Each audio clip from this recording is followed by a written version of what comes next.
Belling the Cat, an Aesop fable. Once upon a time, there was a small group of mice that lived in a little farmhouse. They were a happy bunch, except they lived in fear of one thing: the cat. So one day, the mice came together to decide what to do about the cat. The oldest mouse spoke. "We are gathered here today to discuss our biggest enemy, the cat. We have lived in fear for far too long. We must think of a way to warn ourselves that the cat is coming, so we have time to get away." He looked around the room for anybody who had any ideas, when the youngest mouse stood up and spoke. "I have a plan that seems very simple, but I know it will be successful. All we have to do is hang a bell around the cat's neck.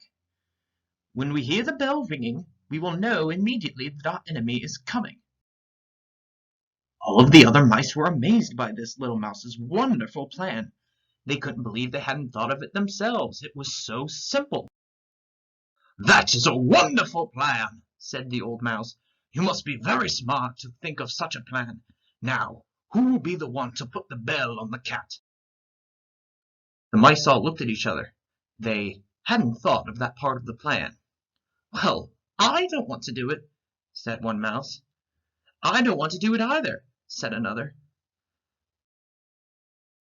"So none of you are brave enough to put a bell on the cat?" asked the oldest mouse.